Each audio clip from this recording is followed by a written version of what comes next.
Narayanapura dam ನೀರಿಗಾಗಿ ಭುಗಿಲೆದ್ದ ಅನ್ನದಾತರ ಕಿಚ್ಚು.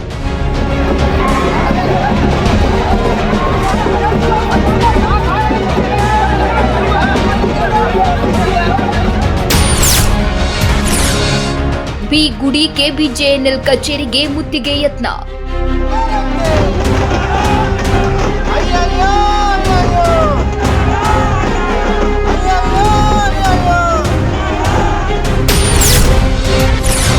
ನಾರಾಯಣಪುರ ಡ್ಯಾಂ ನೀರು ಬಿಡಲು ಕನ್ನಡ ಹೋರಾಟಗಾರರ ಆಗ್ರಹ.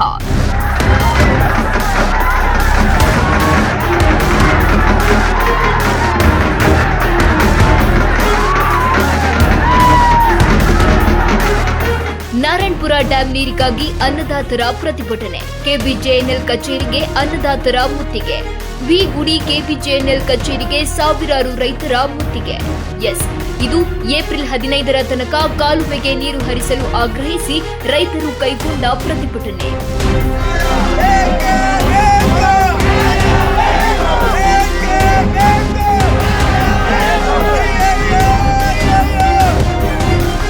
ಪ್ರತಿಭಟನಾಕಾರರು ಮಾಜಿ ಸಚಿವ ರಾಜುಗೌಡ ನೇತೃತ್ವದಲ್ಲಿ ಬ್ಯಾರಿಕೇಡ್ ತಳ್ಳಿ ಕಚೇರಿಗೆ ನುಗ್ಗಲು ಯತ್ನಿಸಿದ್ರು. ಈ ವೇಳೆ ಪ್ರತಿಭಟನಾಕಾರರನ್ನ ನಿಯಂತ್ರಿಸಲು ಪೊಲೀಸರು ಹರಸಾಹಸ ಪಟ್ಟರು.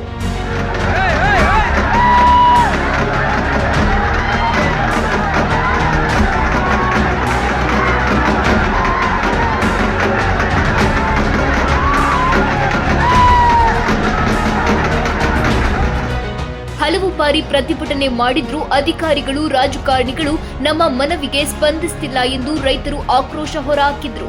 ಪರಿಸ್ಥಿತಿ ಕೈಮೀರಿ ಹೋಗುವ ವಾತಾವರಣ ನಿರ್ಮಾಣವಾಗಿತ್ತು. ಆದರೂ ಪೊಲೀಸರು ಯಾವುದೇ ಅಹಿತಕರ ಘಟನೆ ನಡೆದಂತೆ ಚಾಣಾಕ್ಷತನದಿಂದ ರೈತರಿಗೂ ನೋವಾಗದಂತೆ ಪರಿಸ್ಥಿತಿ ನಿಭಾಯಿಸಿದರು.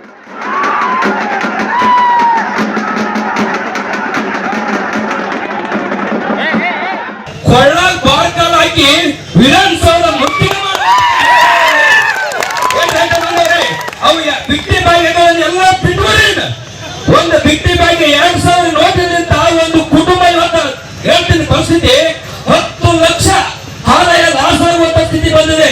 ಯಾವ ಸರ್ಕಾರನೂ ಕೊಡಲ್ಲ.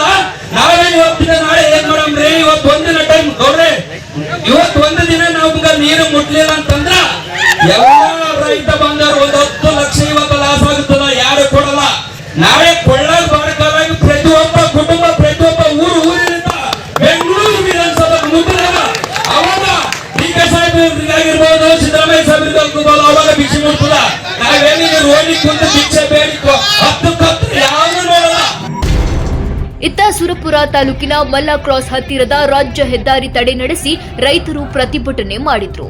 ಬೀದರ್ ಟು ಶ್ರೀರಂಗಪಟ್ಟಣ ರಾಜ್ಯ ಹೆದ್ದಾರಿ ತಡೆದು ಪ್ರತಿಭಟನೆ ನಡೆಸಿದರು. ಕೆಬಿಜೆಎನ್ಎಲ್ ಕಚೇರಿಯಿಂದ 100 ಮೀಟರ್ ಅಂತರದಲ್ಲೇ 2 ಬ್ಯಾರಿಕೇಡ್ ಅಳವಡಿಕೆ ಮಾಡಲಾಗಿತ್ತು. ಹೀಗಾಗಿ ರಾಜ್ಯ ಹೆದ್ದಾರಿಯಲ್ಲೇ ಧರಣಿ ಕುಳಿತ ಪ್ರತಿಭಟನಾಕಾರರು ಘೋಷಣೆ ಕೂಗಿದ್ರು. ರೈತರೊಂದಿಗೆ ರಸ್ತೆಯಲ್ಲೇ ಕುಳಿತ ಮಾಜಿ ಸಚಿವ ರಾಜುಗೌಡ, ನಿಕಟಪೂರ್ವ ಬಿಜೆಪಿ ಜಿಲ್ಲಾಧ್ಯಕ್ಷ ಅಮೀನ್ ರೆಡ್ಡಿ ಯಾಳಗಿ ಸರ್ಕಾರದ ಧೋರಣೆ ವಿರುದ್ಧ ಅಸಮಾಧಾನ ವ್ಯಕ್ತಪಡಿಸಿದ್ರು. ಇನ್ನು ಅನ್ನದಾತರ ಪ್ರತಿಭಟನೆಗೆ ಭಾರೀ ಪೊಲೀಸ್ ಭದ್ರತೆ ನಿಯೋಜನೆ ಮಾಡಲಾಗಿತ್ತು. ಬಡವರ, ದಲಿತರ, ಹಿಂದುಳಿದವರ ಎಲ್ಲರ ಕಷ್ಟಕ್ಕೆ ಯಾರು ಆಗ್ತಾರೆ, ರಾಜ್ಯದ ಜನತೆಗೆ ಯಾರು ಒಳ್ಳೆಯದನ್ನು ಮಾಡ್ತಾರೆ ಅವರಿಗೆ ನಮ್ಮ ಜೈಕಾರ ಅಂತ ಹೇಳಿದ್ದೇನೆ. ಅವ್ರು ಯಾವ ಪಕ್ಷದವರೇ ಆಗಿರ್ಲಿ, ಜನಕ್ಕೆ ಒಳ್ಳೆಯದು ಮಾಡೋದು, ರೈತರಿಗೆ ಒಳ್ಳೆಯದು ಮಾಡೋದು ಯಾರು ಮಾಡ್ತಾರೆ ಅಂತವರಿಗೆ ನಾವು ಜೈಕಾರವನ್ನು ಹಾಕ್ತೀವಿ ಅಂತ ಹೇಳ್ತಾ, ಅಧಿಕಾರಿಗಳ ಇಚ್ಛಾಶಕ್ತಿ ಕೊರತೆಯಿಂದ ಇವತ್ತು ಹೊಲ ಮನೆಗಳಲ್ಲಿ ಕೆಲಸ ಮಾಡಬೇಕಾಗಿರ್ತಕ್ಕಂಥ ರೈತರು ಇವತ್ತು ಬೀದಿಗೆ ಬಂದು ಕೂತಿದ್ದೀವಿ. ಯಾತಕ್ಕಾಗಿ ಅಂದ್ರೆ ಈ ಸರ್ಕಾರ, ಈ ರಾಜಕಾರಣಿಗಳು, ಈ ಅಧಿಕಾರಿಗಳ ಇಚ್ಛಾಶಕ್ತಿ. 1 ಎಎಸ್ಪಿ, 4 ಡಿವೈಎಸ್ಪಿ, 12 ಸಿಸಿಐ, 20 ಪಿಸಿಐ ಸೇರಿ ಎಎಸ್ಐ 25 ನಿಯೋಜನೆ ಇತ್ತು. ಸರ್ಕಾರ ಆದಷ್ಟು ಬೇಗ ಅನ್ನದಾತರ ಅಳಲು ಆಲಿಸಿ ನಾರಾಯಣಪುರ ಎಡದಂಡೆ ಕಾಲುವೆಗೆ ಏಪ್ರಿಲ್ 15ರವರೆಗೆ ನೀರು ಹರಿಸುವ ಕೆಲಸ ಮಾಡಬೇಕಿದೆ. ನ್ಯೂಸ್ 24 ಭಾರತ್, ಯಾದಗಿರಿ.